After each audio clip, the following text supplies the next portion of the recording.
day. Ira Epstein of Linn & Associates with your metals market update, and this is for Thursday, the 7th of November, 2019, getting on about 4:20 in the afternoon. These will be the settlement prices in the metals. Now, we were up a little bit from this in the gold and silver at the very end of trading, closer to 1709, probably closer into the 1470 level. But any way you look at it, it's been a real washout to the downside in this market. Metals weren't the only one to take it on the chin. If you look at the bonds and notes, they came down hard. The stock market went up. The U.S. dollar index up, not a runaway, but up, and a mixed bag in a number of currencies. The event of the day that had traders talking and trading was, of course, the word out of the Chinese Commerce Ministry that they believe that the U.S. and China will now start peeling back. Maybe that's the right word for tariffs. They're not going to remove them all. I told you that. And for those of you that get my written updates, you know that that's not what I'm saying in any manner. What I've been saying is at best there'll be a rollback. But I'm going to share something with it. It's bothering me. Why have we not heard one word on this from the White House? I mean, no one is talking. I don't know if that's good news or bad news. What I do know is if you go to your charts and you open up a weekly chart, and that's all I want to say, a weekly, and go to the week of November 9th, the week ended, tomorrow's the 8th, and tomorrow's Friday now, it was last time that point. That was when the market peaked out, and then we got that break until we got into mid-December, and then the market took off, and it hasn't looked back since then. I am not expecting anything like that. I am looking forward to hearing that the White House agrees with China and that we're going to get phase one done. Does that mean the market runs? Well, it certainly is a positive. So when you get a positive, you don't get crazy, you understand it. And here's the best part. The stock market didn't go crazy with it today. We weren't up 3%, say, in the Dow. We weren't up a couple of percentage points in the S&P. We were barely higher in the Russell, and the Russell's got itself a problem because it's losing its embedded readings. But let's go to the charts. In the gold market, you're back under the 18-week moving average. Now, barring today, you had been in an area here on the weekly chart where the market's been in what we'll call a correction mode from 1526.60. And you can see how you looked coming in. Now for the week, you're down $45. That's not a little bit. That's a big move. And now the market has a downside bias with resistance back at that 18-week average at the 1484.50 zone. When we come to the daily chart, you sliced through this last break low. So the question is, how far can this market break? Let's talk about that. You've got a pattern now confirmed, lower highs, lower lows. You also are well under the 18 and the 100-day average. On rallies, what I'd be looking for is resistance back at the 1482.80 level, all the way back to 1495. What about potential support in the market? I look at the Bollinger Band at 1472.5. You closed under it today, coming out of a sideways action. This is not worth fighting. You could drop even further on this because you've caught a group here. The good news is, if you're bullish, that the market's oversold. The bad news, if you're bearish, is that the market's oversold.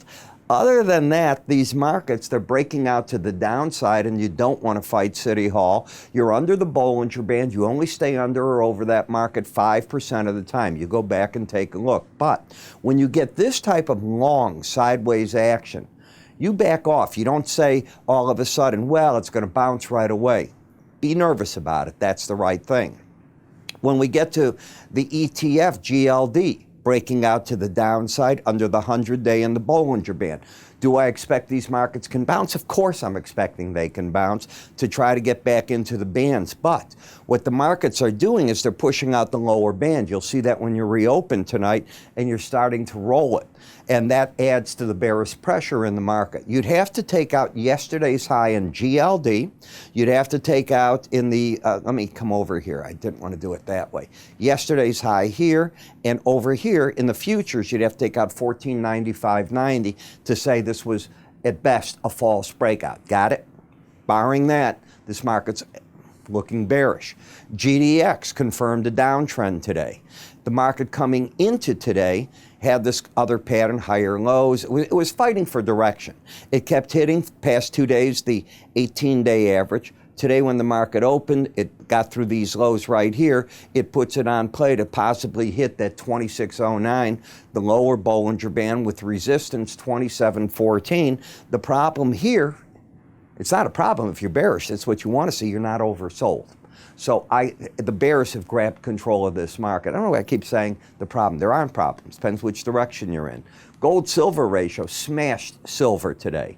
So now you're getting back up into old resistance area of 87, but this correction that we liked that we were getting when we had peaked out up here, now the question is, does it get back over the most highest peak, or does the market start rolling back down? So we go to silver to look for the answer, and like the gold market, it cracked through the 100-day, the lower Bollinger Band. Now the trend has got lower highs, lower lows. Today's an outside day down, so what that's going to do is until today's high is taken out, which is literally just about at the 18-day average, the bears have grabbed control again in an oversold market under the Bollinger Band. At the same time, copper went to the upper Bollinger Band and ran into the resistance point and stalled out right against that number, closed one tick under it, in fact, overbought, hit an objective. So those three metals that we're looking at, they've hit objectives, be it to the upside or downside, and now the question is, do they have the wherewithal to follow through in those directions?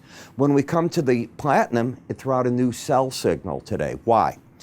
Lower highs, lower low, under the 18-day average. So the bias is down because prices settled under the 18. The trend is down unless today's high is taken out, and momentum just started its kick to the downside. If the market wants to head lower, this area could be where it's headed, 895 to 885. What's the number it's likely to pivot around if it stalls here? The 18-day average of closes. In the palladium market, this is your strongest metal. I don't think that I've done anything but be on record talking about it. Look at this market. It held up again today, and each time it has hit this all-important 18-day average of closes, it's managed to find stability against it, and that's what's going on. The swing line is still down, my friends. The bias is up, and momentum is flattened out. Last in the dollar index, you got a boost today to the upside as we saw that European growth is slowing. Inflation there is forecast just over 1%, 1.2% going into 2021. Growth 1.1 to 1.2% over the next 2 years. The dollar would have, I think, won the day just on those forecasts. Then it, of course, got the benefit of seeing interest rates climb, seeing the first step of a trade deal possibility. I'm not going on record saying that anybody's agreed on the U.S. side to anything yet. I haven't heard it. I'd like to see some official announcement. But you're up to the resistance level of the upper Bollinger Band, and throw the name of the chart off. Don't get caught in your emotion. You're at a resistance point. I talk about these points a lot, and you can pick up on them with our Guide to Technical Indicators, volumes 1 and 2, from our good friends at Modern Futures. And what this does is it's going to talk about different chart patterns. It's going to lay out how you draw trend lines. It's going to give you an idea of moving averages. I do a lot more than this, of course, in my charting course, but this is a very, very good primer. So one of the things you might want to look at if you're looking at Elliott Wave, Gann, and so on is at least learn the beginning principles of it. Options are there, money management tools. You'll see what I'm saying. They're PDFs, so they come to you via an email. You open the PDF and away you go. How do you get it? Go to our website, register under our Ira's free offers. You'll see them right on the front page. Click on it, fill out what you want. You can click this icon if you're watching me on YouTube. It'll take you there. And I'm Ira Epstein. You have a good day. See you tomorrow.